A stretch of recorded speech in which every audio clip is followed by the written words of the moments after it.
আসসালামু আলাইকুম সবাইকে। আশা করি সবাই ভালো আছো, সুস্থ আছো, যে যেখানে আছো।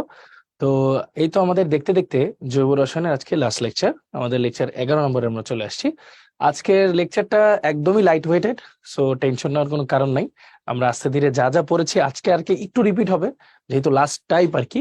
এই টাইপ থেকে প্রচুর প্রশ্ন আসে এবং আমরা চেষ্টা করব এই জিনিসটা আমাদের রিমাইন্ড করার। আমরা যা আগে পড়ছি, আগে যা যা আছে আজকে, আগে সবকিছুই পড়া শেষ আমাদের। তারপরও আরেকবার একটু রিভিশন দিয়ে জিনিসটা সুন্দর অবস্থায় শেষ করার চেষ্টা করবো ইনশাল্লাহ। ওকে, সো আজকে টাইপ 12, যেটাতে আমরা হ্যালো অ্যালকেন ও গ্রিগনাট বিকারক নিয়ে আলোচনা করবো আমরা। তারপর দেখো এখানে প্রশ্ন, দেখো কি পরিমাণ আসছে, দেখছো? এমসিকিউ তো দেখো ডিউতে অলমোস্ট প্রতি বছর আসছে। তারপর জিএসটি, এগ্রিগুচ্ছ, Rajshahi university, Jahangirnagar university, Jagannath university, Chittagong university, Khulna university, agriculture university, সব জায়গাতে দেখো আসছে। হ্যাঁ, পাশাপাশি দেখো ঢাকা ইউনিভার্সিটিতে রিটার্ন আসছে একদম রিসেন্ট, রাজশাহী ইউনিভার্সিটিতেও রিটার্ন আসছে। খুবই গুরুত্বপূর্ণ একটা কোশ্চেন। তো চলো আমরা আগাই। ফার্স্ট আমরা বলবো অ্যালকাইল হ্যালাইড নিয়ে। আমরা কিন্তু অলরেডি জানি অ্যালকাইল হ্যালাইড জিনিসটা কি। অ্যালকাইল হ্যালাইড হচ্ছে alkyl and halogen halide, alkyl halide মূলক, বা সুন্দর করে লিখলে CnH2n+1 এক্স। হ্যাঁ, এক্স, এটাকে আমরা বলতেছি অ্যালকাইল হ্যালাইড। তো এই অ্যালকাইল হ্যালাইড নিয়ে কিন্তু আমাদের অনেক ধরনের বিক্রিয়া আছে, অনেক ধরনের রিয়াকশন করা সম্ভব। আস্তে আস্তে দেখবো। প্রথমে আমরা যেটা দেখবো, ওই যে আমাদের সেই বিখ্যাত বিক্রিয়াটা রিভিউ করবো। আমরা কিন্তু অলরেডি এটা পড়েছি, তারপরে আবার সুন্দর করে জিনিসটা রিভিউ করতে চাই। সেটা হচ্ছে আমরা এখন পড়বো নিউক্লিওফিলিক সাবস্টিটিউশন বা কেন্দ্রাকর্ষী প্রতিস্থাপন বিক্রিয়া। এই জিনিসটা আমরা পড়বো, যেটা অ্যালকাইল হ্যালাইড দিয়ে আমরা করি। এটার দুইটা ধাপ ছিল, আমাদের আশা করি মনে আছে। একটা হচ্ছে SN1, SN2, এক আণবিক দ্বিআণবিক বলতাম, মানে ক্রোমের বিষয়টা বলতাম। বিষয়টা কি আমরা চলো একটু রিভিউ আকারে দেখি। তো আশা করি আমাদের মনে আছে যে আমরা ক্রোম এবং আণবিক যেটা ভাইয়া পড়াইছিলাম, সেটা হচ্ছে কি বলছিলাম, যে একটা উদাহরণটাও সেম দিই তাহলে ভালো মতো বুঝবা। যে তিনজন বাচ্চা মানুষ এবং সাথে তাদের একজন বৃদ্ধ দাদা, ধরো, হাঁটতে পেরেছে একসাথে। তাহলে মোট যতজন, এটা সহজ অর্থ বোঝানোর জন্য, মোট যতজন হাঁটতে বের হলো, কয়জন? চারজন না? এটা হলো বিক্রিয়ার আণবিকত্ব। আণবিকত্ব হচ্ছে 4। কিন্তু ক্রোমটা হচ্ছে একটা বিক্রিয়ায় যে কয়জনের উপর বিক্রিয়াটা ডিপেন্ড করে। এখন এটা কিভাবে বুঝবো? চারজনে হাঁটতে পেরেছে, বাট এই তিনজন ছোট্ট হওয়াতে তাদের স্পিড কিন্তু বেশি। কিন্তু স্টিল তারা তো আর নিজেরা হাঁটা শুরু করবে না, তারা কিন্তু তাদের দাদার সাথে সাথেই হাঁটবে, ছোটাছুটি করবে না। তাহলে কি দাদার স্পিড তো স্লো। তাহলে এই সবার মধ্যে যে স্লো, তার জন্য পুরা সবাই অ্যাডজাস্ট করে হাঁটতে হইতেছে না? তাহলে ওনার একার উপর বিক্রিয়াটা ডিপেন্ড করতেছে না? তাহলে ক্রোম মানে হচ্ছে ডিপেন্ডেন্সি। হুম, ডিপেন্ডেন্সি। তাহলে এখানে কয়জনের উপর ডিপেন্ড করতেছে? একজনের উপর, এর জন্য এখানে ক্রোম হচ্ছে 1। তারপর আরেকটা উদাহরণ দিয়েছিলাম ভাইয়া, সেটা হচ্ছে ধরো এখন যদি দাদা নাই, ধরো ওই তিনজনই বাচ্চা মানুষ দৌড় দিবে পার্কে, বাচ্চা মানুষ দৌড় দিবে পার্কে। তাহলে আণবিকত্ব কত ভাইয়া? আণবিকত্ব হবে 3, যতজন অংশগ্রহণ করে বিক্রিয়ায়। ক্রোম কত হবে এখানে জানো?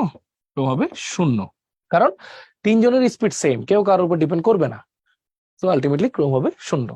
আরেকটা উদাহরণ দিয়েছিলাম যে তিনজনই দাদা, কারো না কারো তিনজন দাদা। হ্যাঁ, একজনেরই তিনটা দাদা তো আর হবে না, তিনজন ডিফারেন্ট মানুষের তিনটা দাদা। আবার একজনের তিনটা দাদা হতে পারে কেমনে? এটা হচ্ছে ডিরেক্ট দাদা, এই দুটো হচ্ছে দাদার ভাই। হ্যাঁ, তিনজনেরই বয়স ধরো 90 বছর, একই বছর। তাহলে এখানে আণবিকত্ব 3, তিনজনই অংশগ্রহণ করছে। ক্রম কত হবে জানো? তিনজনই তো স্লো, কেউ তো কারোর উপর ডিপেন্ড করবে না, তিনজনের স্পিড তো সেম। তাহলে এখানেও ক্রম 0। তার মানে আমরা কি বুঝতেছি, ক্রমটা কখন হবে? যখন সবার মধ্যেও স্লো কেউ থাকবে, তার বা যার উপর বিক্রিয়া ডিপেন্ড করে, সে সবসময় কি হয়, স্লো স্টেপ, স্লো ধাপের উপর বিক্রিয়াটা ডিপেন্ড করে। যেমন আমরা যদি হাইওয়েতে গাড়ি চালাই বা হোন্ডা চালাই, আমরা তো হাইওয়েতে সাই করে সুন্দর মতো চলে যাই, বাট যখন কোনো গর্ত থাকে বা স্পিড ব্রেকার থাকে, তখন কিন্তু আমরা একটু স্লো হয়ে যাই। তাহলে আমাদের স্পিডটা কন্ট্রোল করতেছে ওই গর্তটা বা স্পিড ব্রেকারটা, তাই না? তাহলে যে তোমাকে স্লো করে দিবে, সেই স্টেপের উপরে পুরো বিক্রিয়াটা ডিপেন্ড করবে। ওকে, আচ্ছা, তাহলে এটা আমরা বুঝলাম আশা করি।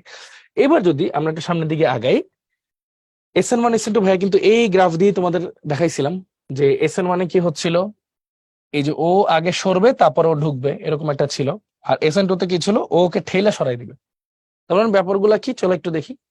SN1, SN1 আগে আমি একটা 3 ডিগ্রি অ্যালকাইল হ্যালাইড রাখি। হ্যাঁ, 3 ডিগ্রি মানে যেখানে কার্বনের 3টা হাতই প্রতিস্থাপিত হয়ে গেছে।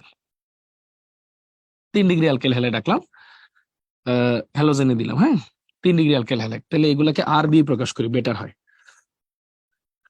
আর আর আর 3 ডিগ্রি অ্যালকেন হ্যালাইড, এটার সাথে দিলাম ধরো পটাশিয়াম হাইড্রোক্সাইড অ্যাকুয়াস দিলাম। হ্যাঁ, অ্যাকুয়াস অ্যাকুয়াস দিলে কি হবে ভাইয়া? প্রতিস্থাপন বিক্রিয়া হবে। অ্যাকুয়াস দিলে হবে ভাইয়া প্রতিস্থাপন বিক্রিয়া। তো এরপর ঘটনাগুলো কি হয় ব্যাপারটা খেয়াল করে দেখো ভাইয়া।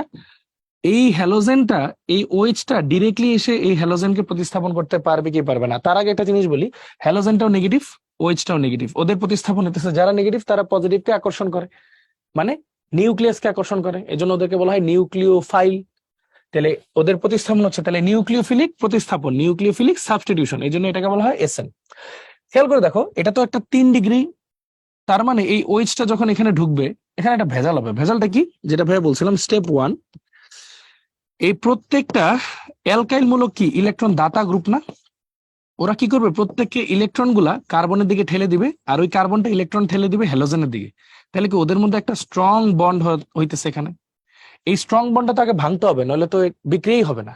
তাহলে এই স্ট্রংটা ভাঙবে হচ্ছে খুব স্লোলি, খুব স্লোলি ভাঙবে, এবং ভেঙে এটা আয়ন তৈরি করবে।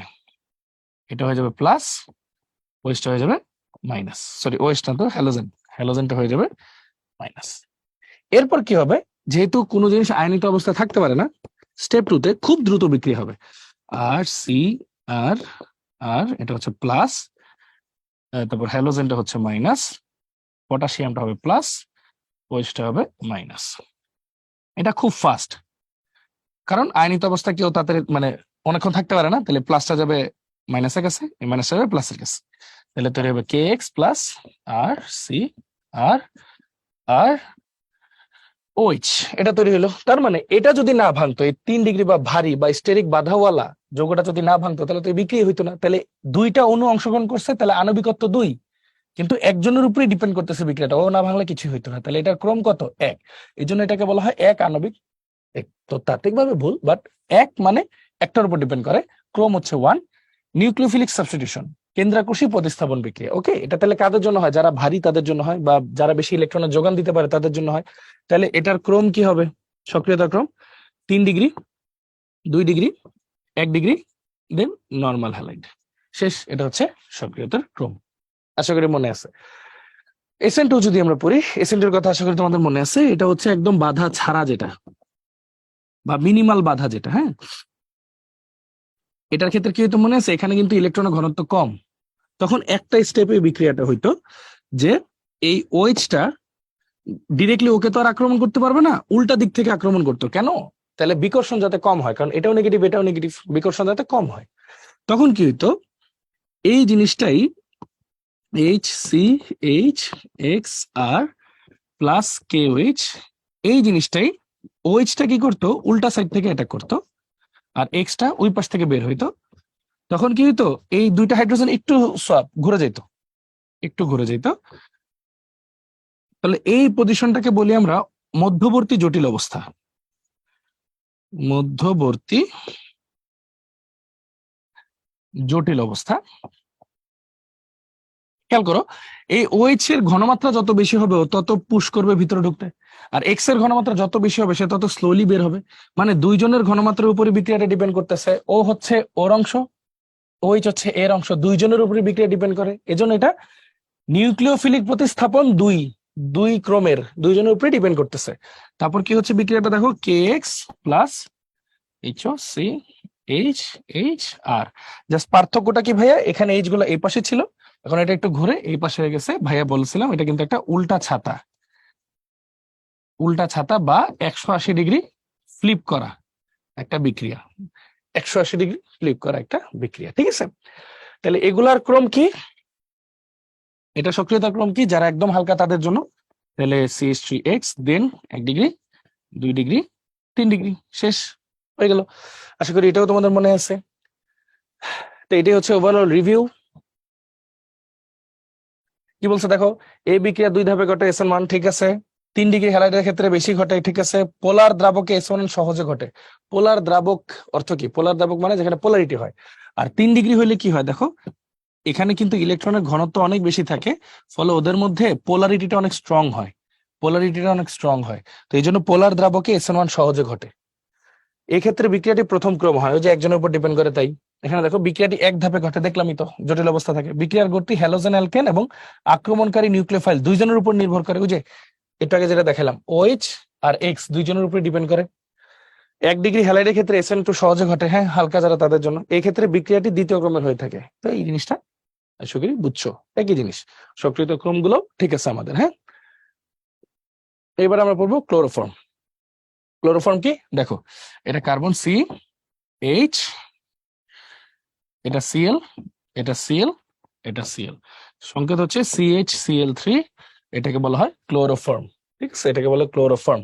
এটা চেতনানাশক হিসেবে কাজ করে। হ্যাঁ, তো এখানে দেখতে পারবা যে এখানে ইমেজটা আসলে দেখা যাচ্ছে না, এটা দেখাবে যে ও আইসা ওকে বলবে একটু রুমালটা শুকে দেখো জিনিসটা কেমন, তো বলবে ভালো বলে অজ্ঞান হয়ে পড়ে যাবে। মানে ক্লোরোফর্মের ব্যাপারটা দেখাবে আর কি, যে এখানে ওই চেতনা নাশ হয় আর কি। হ্যাঁ, তো দেখো ক্লোরোফর্মের কিছু বিক্রিয়াগুলো আমরা যদি পড়ি, হ্যাঁ দেখো CH Cl3, এটা যদি কোনোভাবে অক্সিজেন দ্বারা মানে এক্সপোজ হয়, অক্সিজেনের সামনে এক্সপোজড হয়, হুম, বাতাসের উপস্থিতি বা যেভাবেই হোক, বাতাসের উপস্থিতি বা ইউভির উপস্থিতি, যেভাবেই হোক, ও যদি পায় আলোর উপস্থিতি বা বাতাসের উপস্থিতি পায়, তখনই ও কি করবে, COCl2 প্লাস HCl প্রডিউস করবে।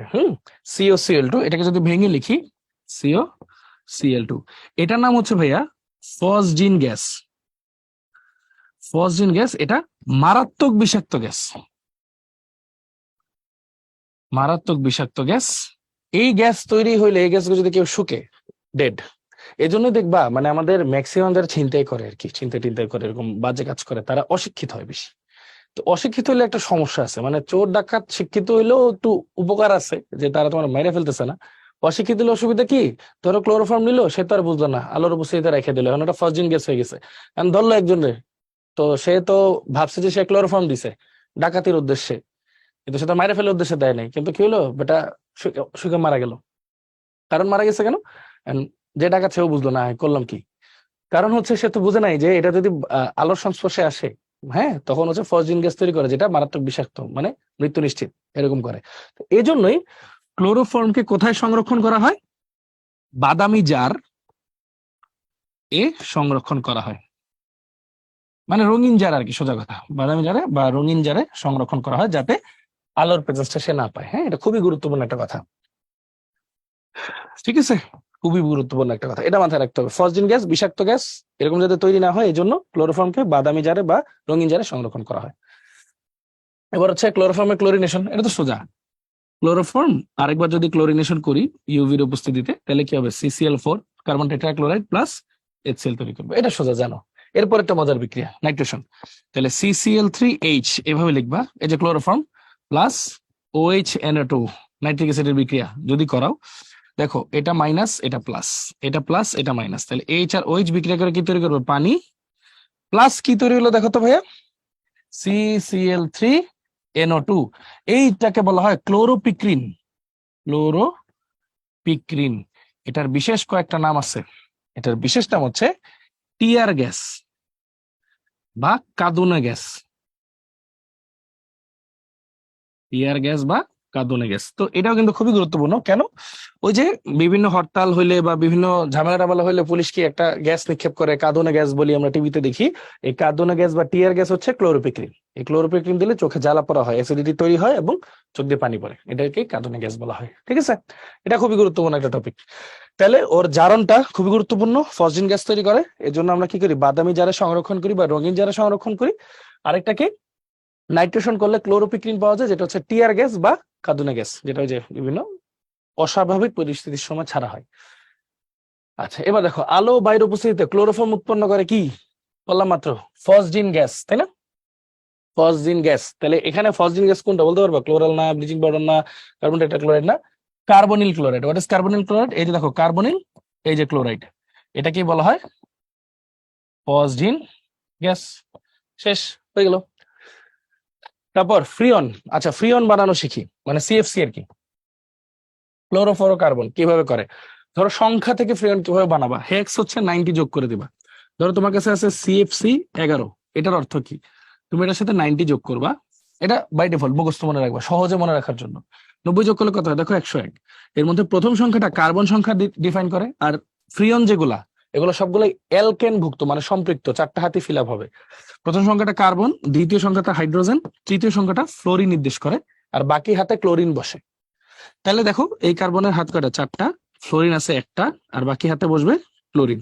তাহলে সংকেত কি CCl3F, এটা কিসের সংকেত? ফ্রিয়ন 11 সংকেত, ফ্রিয়ন 11 সংকেত। চলো আরেকটা এক্সাম্পল দিই। CFC 112, ধরো এটা বললাম, 90 যোগ করো, তাহলে কত হয়? 202। 202 প্রথম সংখ্যাটা কার্বনের, দ্বিতীয় সংখ্যাটা হাইড্রোজেনের, তৃতীয় সংখ্যাটা ফ্লোরিনের। আঁকো CC। এটা অনেক সমানও হইতে পারে, নর্মালটা আঁকো আর কি, দুইটা জায়গায় দুইটা ফ্লোরিন দেওয়া আর কি, বাকিগুলাতে বসাবা ক্লোরিন। তাহলে C2Cl4F2, এটাকে আমরা বলতেছি ফ্রিয়ন 112। চলো আরেকটা এক্সাম্পল দিই। CFC 2 213 বা 214 দিলাম, 214। তাহলে 214 যদি দিই তখন এই জিনিসটা কি হবে? সেম, 90 যোগ করো, 304। তাহলে কার্বন, হাইড্রোজেন, ফ্লোরিন। তাহলে কার্বন আছে 3টা, ফ্লোরিন আছে 4টা, 1 2 3 4 এরকম দিলাম ধরো ইচ্ছা মতো, বাকি হাতে ক্লোরিন। তাহলে কি হলো? C3Cl4F4, তাই তো? C3Cl4F4, এটাকে আমরা বলতেছি কত? ফ্রিয়ন 214। কথাটা বোঝাইতে পারছি? সো তোমরা এইভাবে সুন্দর মতো লিখবে। এখন যদি এরকম কেস হয় যে সাপোজ তোমারে বললো CFC 14 কোনটা, কি করবা? 90 যোগ করো, 104। প্রথমটা কার্বন, দ্বিতীয়টা হাইড্রোজেনের নাম্বার, তৃতীয়টা ফ্লোরিনের নাম্বার। দেখো কার্বনের হাত তো 4টাই, তাহলে এটা কি হইলো? 4টাই ফ্লোরিন ঢুকে গেল, তাহলে ক্লোরিন বসবে না, শেষ। হাত খালি থাকলে বসবে, নাহলে তো বসার দরকার নেই। তাহলে CF4, এটা আসলে কি? এটা হচ্ছে ফ্রিয়ন 14। ঠিক আছে? তাহলে আমরা কি সংখ্যা থেকে কি বের করলাম? যৌগ বের করলাম। তাহলে উল্টা কাহিনী তো করা যায়, যৌগ থেকে সংখ্যা বের করা যায় না? চলো বের করি। ধরো তোমার কাছে একটা যৌগ দেওয়া FFFCl। ভাই কি বলছিলাম? প্রথম সংখ্যাটা কার্বন সংখ্যা, দুইটা কার্বন, কার্বন হাইড্রোজেন ফ্লোরিন এমনি বাছাই করবো আগে। কার্বন আছে দুইটা, হাইড্রোজেন তো থাকবে না, ওটা HCFC তে থাকে, ওগুলো আমাদের সিলেবাসে নাই। আর এটা হচ্ছে ফ্লোরিন, ফ্লোরিন কটা? 1 2 3, তিনটা ফ্লোরিন। কি করবো? ওই সময় 90 যোগ করছিলাম, এখন 90 বিয়োগ করবো, 90 বিয়োগ করবো। তাহলে দেখো এটা 3, 9 10 1 হলে হাত থেকে 1, 113। তাহলে এটা কি? CFC বা ফ্রিয়ন 113। CFC 113 বা ফ্রিয়ন আমরা যদি লিখি 113, তখন আমরা এই সংকেত পাবো, সংখ্যাটা বের করলাম, মানে সংকেত থেকে সংখ্যাটা বের করলাম। চলো আরেকটা এক্সাম্পল দিই। কার্বন এরকম, তাহলে কি বলছিলাম? Carbon, hydrogen, fluorine. কার্বন আছে একটা, হাইড্রোজেন নাই, ফ্লোরিন আছে দুইটা। তাহলে 90 এবার বিয়োগ হবে, তাহলে এটাকে আমরা বলবো CFC 2 12। তাহলে এটাকে আমরা বলবো CFC 12, শেষ। CFC 12 হলো সংকেত এটা। যদি আরেকটা এক্সাম্পল চিন্তা করি আমরা,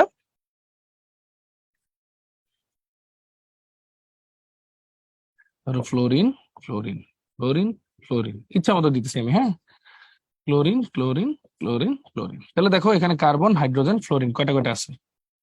হাইড্রোজেন তো নাই, কার্বন কয়টা? 1 2 3 4, চারটা। ফ্লোরিন কয়টা? 1 2 3 4 5, পাঁচটা ফ্লোরিন। 1 2 3 4 5, পাঁচটা ফ্লোরিন। তাহলে এটা 90 বিয়োগ করো, 90 বিয়োগ করলে কত আসতেছে? 5। এটা থাকতেছে হচ্ছে 1, 315। তাহলে CFC 315। তাহলে CFC 315 হলে এমন হতো, সিম্পল। তাহলে চলো আরেকটা যৌগ যদি আঁকি এখন। কার্বন দুইটা, সবগুলো ফ্লোরিন। তাহলে দেখো কার্বন, হাইড্রোজেন, ফ্লোরিন। কার্বন আছে দুইটা, হাইড্রোজেন নাই, ফ্লোরিন আছে কয়টা? 1 2 3 4 5 6, 6টা। তাহলে 90 বিয়োগ করো, তাহলে CFC 116। তাহলে এই ক্ষেত্রে আসতে হচ্ছে CFC 116। তার মানে আমরা যৌগ দেখেও সংখ্যা বের করতে পারি, সংখ্যা দেখেও যৌগ বের করতে পারি। এখন CFC যে বললাম, এটার কাজটা কি? ক্লোরোফ্লোরো কার্বন, এটার কাজটা কি? এটা হচ্ছে ক্লোরিন অণুর ভাঙন হয়, এগুলো বিভিন্ন রেফ্রিজারেটর থাকতো আগে, তো এগুলোতে ভাঙন হয়। এখনকার দিনে এগুলো খুব কম ইউজ করা হয় আর কি, হ্যাঁ, কারণ ওজোন অণুর ভাঙন হয়। কিভাবে হয় দেখো, শুরুতে কি হয়? এই যে CFC, এটা কত CFC চলো বের করি। কার্বন, দুইটা ফ্লোরিন, তাহলে কার্বন, হাইড্রোজেন, ফ্লোরিন। কার্বন আছে একটা, হাইড্রোজেন নাই, ফ্লোরিন আছে দুইটা। তাহলে 90 বিয়োগ করো, CFC 12 এটা। ঠিক আছে? এটা ক্ষেত্রে খেয়াল করো, কার্বন আছে, হাইড্রোজেন, ফ্লোরিন, কার্বন একটা, হাইড্রোজেন নাই, ফ্লোরিন আছে একটা, তাহলে -90, তাহলে এটা হচ্ছে CFC11। ঠিক আছে, দেখো এটা ইউভি রশ্মির উপস্থিতিতে কি তৈরি করতেছে, CCl2 আর ক্লোরিনের মুক্ত ফ্রি রেডিক্যাল, হ্যাঁ মুক্তমূলক তৈরি করতেছে এরা। এই প্রপাগেশন ছড়ায় কিভাবে, এটা ইনিশিয়েশন শুরু হয় ইউভি লাইট পড়ার পরে শুরু হয়, মানে প্রপাগেশন ছড়ায় কিভাবে, এই মুক্তজোটটা ওজোন অণুর সাথে বিক্রিয়া করে ClO ডট তৈরি করে মুক্তমূলক এবং অক্সিজেন তৈরি করে, এবং এই ClO ডটটা আবার ওজনের সাথে বিক্রিয়া করে Cl ডট এবং অক্সিজেন তৈরি করে। এই Cl গুলা কিন্তু আরো অনেকগুলা কিসের সাথে বিক্রিয়া করে, ওজোন অণুর সাথে বিক্রিয়া করে। একটি ক্লোরিন অণু প্রায় 10 লক্ষ ওজন ভাঙে, ওজন অণু ভাঙে, একটি ক্লোরিন অণু প্রায় 10 লক্ষ ওজন ভাঙে। আমি একটা কোশ্চেন করতে পারো যে ভাই ওজন ভাঙে তো অক্সিজেন তৈরি করতেছে, তো ভালো। ভাই রে, ওজন লেয়ার যে স্তরে থাকে সেখানে অক্সিজেন তো দরকার নাই, ওজন তো ট্রপোস্ফিয়ার স্ট্র্যাটোস্ফিয়ার উপরের লেভেলে থাকে, তো ওখানে তো আমরা ওজন দরকার মানে অক্সিজেন দরকার নাই, ওখানে ওজন লেয়ারটা বাইরের যে ইউভি রশ্মিগুলা বা বাইরের যে ক্ষতিকর রশ্মিগুলো ওগুলো পৃথিবীকে মানে বাঁচাইতেছে। ইউভি রশ্মিটা একটা মানে ওজন যে লেয়ারটা থাকে না, ওজন লেয়ার, ওই ওজন লেয়ারটা পৃথিবীকে বাঁচাইতেছে বাইরের রে থেকে। এখন ওটা যদি ছিদ্র হয়ে যায়, ফাঁকা হয়ে যায়, অক্সিজেন তৈরি হয়, লাভ কি? ওখানে গিয়ে তো আর কেউ শ্বাস নিতে চাচ্ছি না আমরা। ওখানে একটা লেয়ার তৈরি হয়েছে ওজনের, ওইটা ভেদ করে যাতে কোনো খারাপ রশ্মি পৃথিবীতে না আসে সেটা চাচ্ছি। বাট আমরাই এমন জিনিস তৈরি করতেছি যেটা উপরে গিয়ে ওজন অণুগুলোকে ছিদ্র করে অক্সিজেন তৈরি করে দিতেছে, যেটা আমাদের উপকারে আসতেছে না, বরং ওজন লেয়ারটা ছিদ্র হয়ে যাচ্ছে এবং আমাদের আরো বেশি গ্রিন হাউস ইফেক্ট হচ্ছে, মানে কি আমাদের আরো বেশি পরিবেশটা উত্তপ্ত হয়ে যাচ্ছে। এটা একটা ক্ষতিকর দিক। তার মানে CFC-টা আসলে ভালো কিছু না। হুম। আচ্ছা, তাহলে কি বলছে দেখো, CFC-র বেলায় কোনটি সঠিক নয়, কি বলছে, ওজোন স্তর নষ্ট করে, হ্যাঁ ওজোন স্তর নষ্ট করে। পচন রোধ করে, না এরকম তো কিছু করে না। এরোসল স্প্রে দ্রাবক, হ্যাঁ এরোসল স্প্রেতে CFC থাকে। হিমায়ক যন্ত্র ব্যবহৃত হয়, হ্যাঁ এটাও ঠিক আছে। তারে পচন রোধ কিন্তু সে করে না, সে আসলে কি করে না, পচন রোধ করে না। ওকে। আচ্ছা, গ্রিগনাট বিকারক। এখন গ্রিগনাট বিকারক কোনটা, আশা করি তোমাদের মনে আছে। গ্রিগনাট বিকারক হচ্ছে অ্যালকাইল হ্যালাইড, এটার সাথে যখন আমি ম্যাগনেসিয়াম দিই, হ্যাঁ শুষ্ক ইথারের উপস্থিতিতে, তখন এটাকে বলে আমরা অ্যালকাইল ম্যাগনেসিয়াম হ্যালাইড বা গ্রিগনাট বিকারক, অথবা অ্যালকাইল না থেকে অ্যারাইলও থাকতে পারে, মানে বেনজিন থেকে হাইড্রোজেন বাদ দিলে যেটা থাকে সেটা। এটার সাথে যখন ম্যাগনেসিয়ামে বিক্রিয়া করি শুষ্ক ইথারের উপস্থিতিতে, তখন অ্যারাইল ম্যাগনেসিয়াম হ্যালাইড বা গ্রিগনাট বিকারক, দুইটাই কিন্তু ভাই কি গ্রিগনাট বিকারক হিসেবে কাজ করে। ওকে। আচ্ছা, এবার যদি আগাই, দেখো গ্রিগনাট বিকারক তৈরিতে মিথাইল হ্যালাইডের সক্রিয়তার ক্রম কোনটি। আচ্ছা, সহজ কথা, মিথাইল হ্যালাইড কে কি হইতে পারে, আয়োডিন, ব্রোমিন, ক্লোরিন। ফ্লোরিন সাধারণত এই বিক্রিয়াটা করে না। তাহলে খেয়াল করে দেখো, আয়োডিন তো সাইজে বড়, মিথাইলটা ছোট, তাহলে সহজে বিক্রিয়া করতে পারবে কে, যে সাইজে বড়, যার আকর্ষণ বিকর্ষণ কম, সেই তো তাদের বিক্রিয়া করতে পারবে। তাহলে অবশ্যই আয়োডিন ফার্স্ট, দেন ব্রোমিন, দেন ক্লোরিন। তাহলে অ্যান্সার এটা, আয়োডিন ফার্স্ট, দেন ব্রোমিন, দেন ক্লোরিন। ও সহজে বিক্রিয়া করতে পারবে এই জিনিসটা। এবার যদি আসে, গ্রিগনাট বিকারকের আসলে এই পাঁচটা বিক্রিয়া, মানে চারটা, তো এই চারটা বিক্রিয়া আছে মেইনলি, সরি পাঁচটা বিক্রিয়া আছে মেইনলি। হ্যাঁ, গ্রিগনাট বিকারকের এই পাঁচটা বিক্রিয়া আছে, কি কি, 1 ডিগ্রি, 2 ডিগ্রি, 3 ডিগ্রি অ্যালকোহল প্রস্তুত করা, কার্বক্সিলিক অ্যাসিড তৈরি করা, আর অ্যালকেন তৈরি করা। এরকম পাঁচটা মেইন বিক্রিয়া, আরো অনেক কিছু তৈরি করা যায় কিন্তু। হ্যাঁ, যেমন এই 1 ডিগ্রি অ্যালকোহলকে আবার যদি জারণ করো তাহলে অ্যালডিহাইড, দেন আবার জারণ করো, দেন অ্যাসিড, আমরা কিন্তু সব পড়ছি এগুলো। হ্যাঁ, 2 ডিগ্রি অ্যালকোহলকে যদি জারণ করো তখন কি হইতেছে, শুধু কিটোন তৈরি হইতেছে। তার মানে সবকিছুই কিন্তু সে আসলে তৈরি করতেছে। হ্যাঁ, তো চলো আমরা একটু পড়ি প্রত্যেকটা ধরে ধরে আবার, যে কিভাবে অ্যালকোহল, অ্যালডিহাইড, কিটোন, অ্যাসিড এগুলা তৈরি করতেছে। তো ফার্স্ট অফ অল গ্রিগনাট বিকারক নাও RMgX। এবার নিলাম মিথানেল,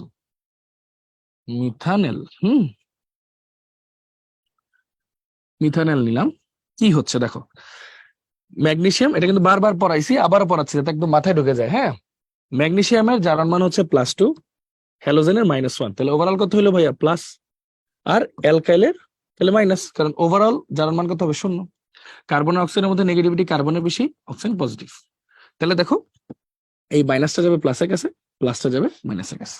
ওকে, সো চলো যাই, কি হচ্ছে দেখো, তাহলে HCHO, ও এর সাথে যাবে MgX, এখানে যাবে একটা R প্লাস, গ্রিগনাট বিকারক মানেই পানি দিবা, যাই থাকুক নাই থাকুক পানি দিবা।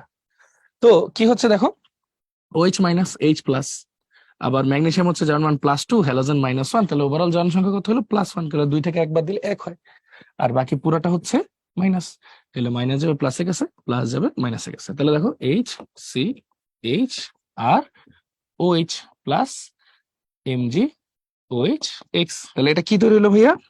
এটা তৈরি হলো 1 degree alcohol.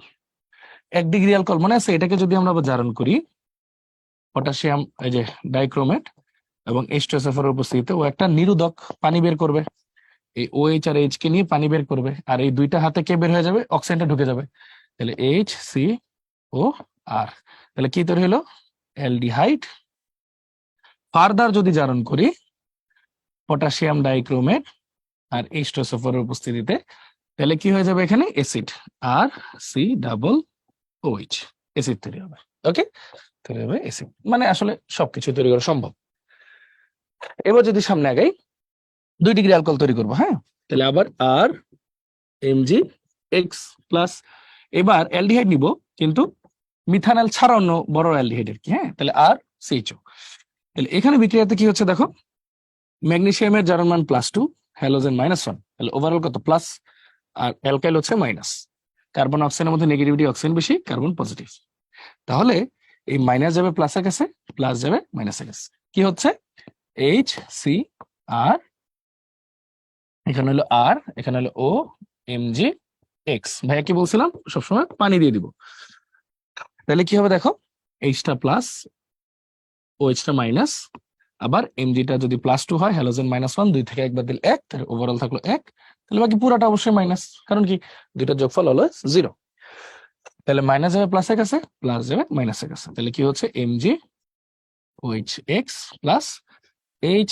C R R OH, তাহলে এটা কিন্তু 2 ডিগ্রি বা সেকেন্ডারি বা আইসো অ্যালকোহল। এটাকে যদি ভাইয়া জারণ করি পটাশিয়াম ডাইক্রোমেট আর H2SO4 এর উপস্থিতিতে, কি হবে?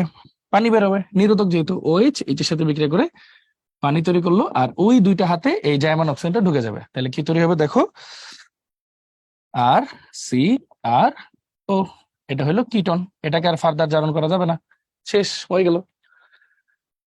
এরপর যদি আসি 3 ডিগ্রি অ্যালকোহল বানাতে চাই আমরা, আর এমজি এক্স প্লাস, এবার নিব কিটন আর সিও আর, কি হচ্ছে আগের মতো সেম ঘটনা, ম্যাগনেসিয়ামের জারণ মান +2, হ্যালোজেন -1, ওভারঅল 2 থেকে 1 বিয়োগ দিলে 1, এটা হচ্ছে মাইনাস, কার্বন অক্সিজেনের মধ্যে নেগেটিভিটি, অক্সিজেনের বেশি, কার্বনটা পজিটিভ, তাহলে মাইনাস যাবে প্লাসের কাছে, প্লাস যাবে মাইনাসের কাছে, তাহলে হইলো কি ভাই এখানে আর সি আর ও এমজি এক্স, আর এখানে একটা আর, প্লাস কি বলছিলাম ভাই সবসময় পানি এইচওএইচ, এখানে কি হচ্ছে H plus OH minus, magnesium +2, halogen -1, তাহলে ওভারঅল +1, আর বাকি পুরাটুক মাইনাস, তাহলে মাইনাস যাবে প্লাসের কাছে, প্লাস যাবে মাইনাসের কাছে, তাই তো?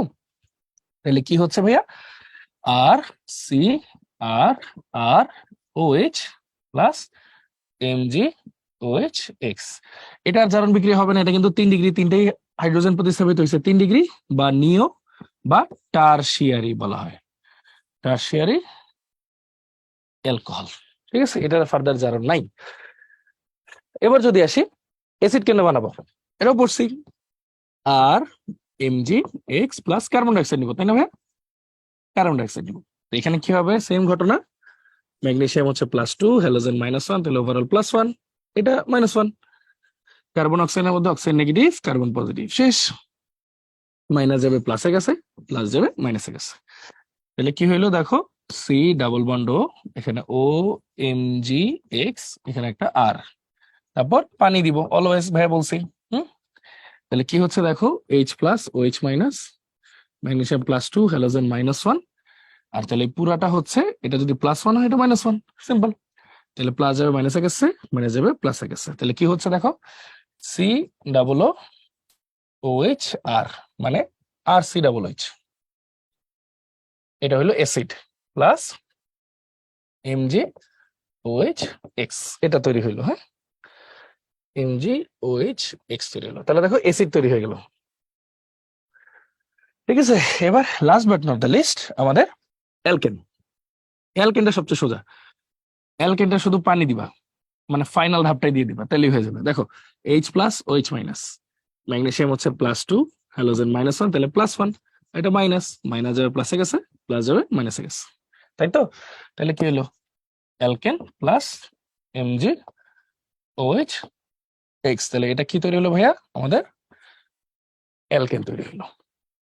তাহলে গ্রিগনাট বিকারক দিয়ে আমরা কি কি শিখলাম দেখো, মিথানল দিলে 1 ডিগ্রি অ্যালকোহল, তারপর মিথানল ছাড়া অন্য কোনো অ্যালডিহাইড দিলে 2 ডিগ্রি অ্যালকোহল, তারপর কিটোন দিলে 3 ডিগ্রি অ্যালকোহল, তারপর কার্বন ডাইঅক্সাইড দিলে অ্যাসিড, এবং পানি দিলে অ্যালকেন তৈরি হয় গেল। অ্যালকোহলের সাথে গ্রিগনাট বিকারকের বিক্রিয়া কি উৎপন্ন হয়, চলো বিক্রিয়া উৎপন্ন করি। আর এমজি এক্স প্লাস অ্যালকোহল আর ওইচ, দেখি কি উৎপন্ন হয়। ম্যাগনেসিয়াম হচ্ছে +2, হ্যালোজেন -1, তাহলে ওভারঅল +1, অ্যালকাইল হচ্ছে মাইনাস, তাহলে ওইচ যদি মাইনাস হয় অ্যালকাইল প্লাস, মাইনাস যাবে প্লাসে গেছে, প্লাস যাবে মাইনাসে গেছে, আর আর প্লাস এমজি ওইচ এক্স, বুঝতেই পারতেছো এটা কি, অ্যালকেন। অনেকটা উডসের মতো হয়েছে, ডাবল হয়ে গেছে তাই না, অ্যালকেন। তাহলে এখানে কি তৈরি হবে ভাইয়া, অ্যালকেন তৈরি হবে, দেখো অ্যালকেন তৈরি হবে। ওকে, গ্রিগনাট বিকারক থেকে নিচের কোনটি প্রস্তুত করা যায়, হাইড্রোকার্বন মানে অ্যালকেন প্রস্তুত করা যায়, অ্যালকোহল প্রস্তুত করা যায়, কিটোন ওই যে অ্যালকোহল থেকে জয়েন করে প্রস্তুত করা যায়, সো সবগুলাই প্রস্তুত করা যায়। নিচের পদার্থগুলো সংযুক্তি লেখো, সোজা, খুবই সোজা, এখানে প্রেসার নেওয়ার কিছু নেই। ভিনেগার হচ্ছে 6% to 10% অ্যাকুয়াস সলিউশন বা জলীয় দ্রবণ অফ অ্যাসিডিক অ্যাসিড CH3COOH গেল। ফরমালিন কি, 40% অ্যাকুয়াস সলিউশন অফ ফর্মালডিহাইড বা HCOH, হ্যাঁ HCOH ফর্মালডিহাইড এটা। লুকাস রিয়েজেন্ট কি, অনার্দ্র জিঙ্ক ক্লোরাইড আর গাঢ় HCl, গাঢ় HCl মিশ্রণটাকে বলা হয় লুকাস রিয়েজেন্ট, লুকাস বিকারক। মনে আছে তোমাদের যে এটা দিয়ে কি করতাম, অ্যালকোহলের ডিগ্রি শনাক্ত করতাম তাই না, যেটা সাথে সাথে অদক্ষেপ পড়তো সেটা 3 ডিগ্রি ভারী, যেটা 5 থেকে 10 মিনিট পর অদক্ষেপ পড়তো এটা হচ্ছে 2 ডিগ্রি বা একটু কম ভারী, আর যেটা কোনো অদক্ষেপ পড়তো না মিশে যাইতো সেটাকে বলছি আমরা 1 ডিগ্রি অ্যালকোহল। হ্যাঁ, এভাবে। অ্যাকুয়ারেজিয়া বা রাজ অম্ল কাকে বলে জানো, যেখানে নাইট্রিক অ্যাসিড আর HCl এর অনুপাত হচ্ছে 1:3, মানে নাইট্রিক অ্যাসিড হচ্ছে 1 মোল নিলে HCl নিতে হবে 3 মোল, এদের অনুপাতটাকে বলা হয় অ্যাকুয়ারেজিয়া। আর বাকি থাকলো ন্যাচারাল গ্যাস, এটা তো জানোই ন্যাচারাল গ্যাসের মধ্যে কে কে থাকে, মিথেন, ইথেন, প্রোপেন, হ্যাঁ আদার্স বিউটেন টিউটেন এগুলো থাকে। তার মধ্যে মিথেন সবচেয়ে বেশি থাকে, ধরো 95 to 99% এরকম থাকে, ভালো উৎকৃষ্টর মধ্যে। এটাতে 0.1% থেকে 5% পর্যন্ত থাকে, এটাতে 0.1% থেকে 4% পর্যন্ত থাকে, এরকম আস্তে আস্তে পার্সেন্টেজ কমতে থাকে। তো ন্যাচারাল গ্যাসের মধ্যে সবচেয়ে বিশুদ্ধ বা সবচেয়ে ভালো উপকারী হচ্ছে মিথেন, যেটা সবচেয়ে বেশি পরিমাণে পাওয়া যায়, প্রাকৃতিক গ্যাস। হ্যাঁ, এটা হচ্ছে আমাদের মোটামুটি 5টা জিনিসের সংযুক্ত। এটা দেখো ডিউতে 21 আসছিল রিটেনে। আচ্ছা, তো এই তো আজকে আমাদের লেকচার। তো দেখো আমাদের হচ্ছে জৈব যৌগ আলহামদুলিল্লাহ শেষ। তো যেহেতু জৈব যৌগ শেষ, আমরা কিছু জিনিস একটু বলি। দেখো ভাই, আমরা কিন্তু একদম জার্নি থেকে অনেক বিশাল বিশাল লেকচার নিয়ে, বিশাল বিশাল ক্লাসগুলো নিয়ে আমরা জৈব যৌগ শেষ করছি। তো এই জন্য আগেই ভাই হচ্ছে ক্ষমা প্রার্থী। কিন্তু এতটুকু আশা করি যে এই লেকচার গুলা যদি তোমরা ভালো মতো দেখে থাকো, তাহলে আশা করি ইনশাল্লাহ আর কখনো জৈব যৌগে কোনো সমস্যা হবে না। আর এই যে আমরা জৈব যৌগ গুলো এত লেকচার গুলো নিয়ে পড়লাম, এত ভাগ করে নিয়ে পড়লাম, আশা করি তোমাদের মাথায় জিনিসটা বসে গেছে যে কিভাবে পড়তে হবে, বা কোশ্চেন গুলো সলভ করছে। আশা করি এখন তোমাদের কাছে জৈব যৌগটা কিছুটা হলেও সহজ হবে আগের থেকে। তো আমাদের যেটা করতে হবে, আমাদের রিয়েকশন গুলো বারবার একটু লিখে নিতে হবে নিজের মতো করে, প্রভাব গুলো দেখতে হবে। কিছু কিছু স্পেসিফিক, যেমন লুকাস বেকারকের ক্ষেত্রে অনার্দ্র জিঙ্ক ক্লোরাইড গাঢ় HCl এটা দেখতে হবে, ক্লিমেনসেন বিজারণের ক্ষেত্রে জিঙ্ক অ্যামালগাম HCl এগুলো দেখতে হবে, বা ফিডেল ক্রাফটের ক্ষেত্রে অনার্দ্র অ্যালুমিনিয়াম ক্লোরাইড এই জিনিসটা দেখতে হবে। তো এরকম কয়েকটা স্পেসিফিক জিনিসপত্রগুলো আমার মতে একটু দেখে রাখলে তোমাদের সবার জন্য ভালো হয়। আর হ্যাঁ, জৈব যৌগ পড়া একটু বারবার প্র্যাকটিসের মধ্যে রাখো, নাহলে ভুলে যাবা। বিশাল একটা জিনিস এত কষ্ট করে পড়লে একটু প্র্যাকটিসের মধ্যে রেখে ভুলে যাবা। দরকার পড়লে ভিডিওগুলো 2x দেখবা, তাড়াতাড়ি করে দেখবা, তারপরও আশা করি বুঝতে পারবা। হ্যাঁ, আর নিজেরও একটু বাসায় প্র্যাকটিস করো, শুধু ভিডিও দেখে কিন্তু হবে না ভাইয়া। হ্যাঁ, তো আশা করি জৈব যৌগের যে লেকচার গুলো আছে সবগুলো তোমাদের উপকারে লেগেছে, এবং আশা করি তোমরা ঠিকঠাক মতো বুঝতে পারছো। So thank you so much সবাইকে, কষ্ট করে ধৈর্য ধরে সবকিছু ক্লাসগুলো করার জন্য। তো সবাই ভালো থাকো, সুস্থ থাকো, আল্লাহ হাফেজ সবাইকে, আসসালামু আলাইকুম।